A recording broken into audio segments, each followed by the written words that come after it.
शूद्र, OBC, SC, ST की हिंदू धर्म में क्या हैसियत है, आइए इसे विस्तार से जानते हैं। यह जो ब्राह्मण, क्षत्रिय, वैश्य व शूद्र जो विभाजन है वह मेरे द्वारा ही रचा गया है। गीता के 4वें श्लोक से लेकर 13वें श्लोक तक आपको ये विवरण मिलेगा। मेरी शरण में आकर स्त्री, वैश्य, शूद्र भी जिनकी उत्पत्ति पाप योनि से हुई है परम गति को प्राप्त हो जाता है। भगवत गीता के श्लोक 9 से लेकर 32 में लिखा हुआ है। शूद्र का प्रमुख कार्य तीनों वर्णों की सेवा करना है। यह महाभारत के 4:50:6 में लिखा हुआ है। शूद्र को संचित धन से स्वामी की रक्षा करनी चाहिए। महाभारत के 12:60:36 में लिखा हुआ है। शूद्र तपस्या करे तो राज्य निर्धनता में डूब जाएगा।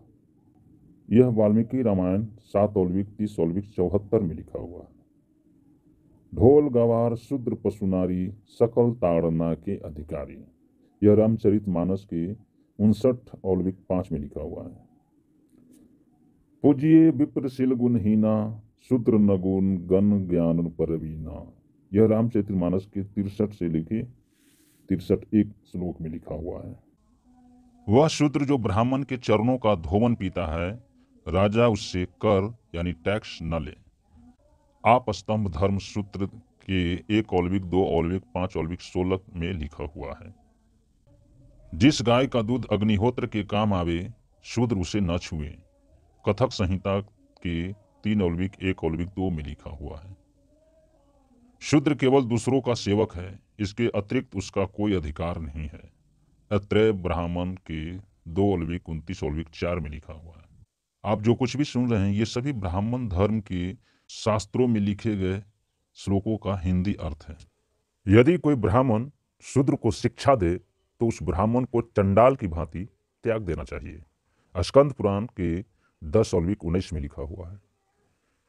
यदि कोई शूद्र वेद सुन ले तो पिघला हुआ शीशा या लाख उसके कान में डाल देना चाहिए। यदि वह वेद का उच्चारण करे तो जीभ कटवा देना चाहिए। वेद स्मरण करे तो मरवा देना चाहिए। गौतम धर्म सूत्र के 12:6 में लिखा हुआ है। देव यज्ञ व श्राद्ध में शूद्र को बुलाने का दंड 100 पर्ण सिक्के हैं। विष्णु स्मृति के 5:115 में लिखा हुआ है। ब्राह्मण कान तक उठाकर प्रणाम करे, क्षत्रिय वक्ष स्थल तक यानी छाती तक, वैश्य कमर तक व शूद्र हाथ जोड़कर एवं झुक कर प्रणाम करे। आप स्तंभ धर्म सूत्र के 1:2:5:16 में लिखा हुआ है। ब्राह्मण की उत्पत्ति देवता से, शूद्रों की उत्पत्ति राक्षस से हुई है। तैत्रीय ब्राह्मण के 1:2:6:7 में लिखा हुआ है। यदि शूद्र तप जप होम करे तो राजा द्वारा दंडनीय है। गौतम धर्म सूत्र के 12:4:9 में लिखा हुआ है। यज्ञ करते समय शूद्र से बात नहीं करने चाहिए। शतपथ ब्राह्मण के 3:1:10 में लिखा हुआ है। जो शूद्र अपने प्राण, धन तथा अपनी स्त्री को ब्राह्मण के लिए अर्पित कर दे, दान दे दे, तो उस शूद्र का भोजन ग्रह है यानी ग्रहण करने योग्य है। विष्णु पुराण के 5:11 में लिखा हुआ है। महाभारत कहती है शूद्र राजा नहीं बन सकता। गीता कहती है शूद्र को ब्राह्मण, क्षत्रिय और वैश्यों की गुलामी करनी चाहिए। रामायण कहती है शूद्र को ज्ञान प्राप्त करने पर मृत्यु दंड मिलना चाहिए। वेद कहते हैं शूद्र ब्रह्मा के पैरों से पैदा हुआ है इसलिए वो नीच है। मनुस्मृति के अनुसार शूद्र का कमाया धन ब्राह्मण को बलात् छीन लेना चाहिए यानी जबरदस्ती छीन लेना चाहिए। वेद कहते हैं शूद्र का स्थान ऊपर के तीनों वर्णों के चरणों में है। पुराण कहते हैं शूद्र केवल गुलामी के लिए जन्म लेते हैं। रामचरितमानस कहती है शूद्र को पिटना धर्म है। फिर भी एक सहनशील शूद्र अब भी इन हिंसक धर्म ग्रंथों और इन देवी देवताओं को सीने से लगाए फिरता है। इतना जानने के बाद हमारे मानवतावादी साथियों, अगर आप ब्राह्मण यानी ब्राह्मण जाति से नहीं हैं तो आप ब्राह्मण नहीं हैं। क्षत्रिय यानी आप राजपूत जाति से नहीं हैं तो आप क्षत्रिय नहीं हैं। वैश्य यानी आप मोदी, तेली, बनिया समाज से नहीं हैं तो आप वैश्य नहीं हैं यानी आप शूद्र हैं। इन तीनों में नहीं हैं तो आप शूद्र हैं और इन धर्म ग्रंथों के अनुसार आप नीच हैं।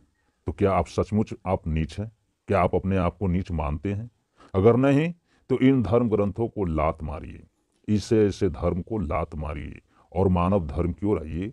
अगर आप नास्तिक हैं, किसी भी धर्म देवी देवताओं में विश्वास नहीं रखते हैं, किसी भी चमत्कार में विश्वास नहीं रखते हैं, तो आप एक मानव धर्मी हैं। अगर आप कबीरपंथी हैं तो भी आप एक मानव धर्मी हैं। अगर आप अर्जक समाजी हैं तो भी आप एक मानव धर्मी हैं। अगर आप बौद्धिस्ट हैं तो भी आप एक मानव धर्मी हैं। लेकिन आप गौर करेंगे तो देखेंगे कि ईसाई, इस्लाम, हिंदू और भी कई धर्मों में मानवता एक लिमिट भर ही मिलेगा, जातियों तक ही सीमित मिलेगा। इसलिए आप अगर मानवतावादी हैं, मानव धर्म को सपोर्ट करें, मानव धर्मी बने। इसी के साथ जय इंसानियत, जय मानवता, मानवतावाद जिंदाबाद।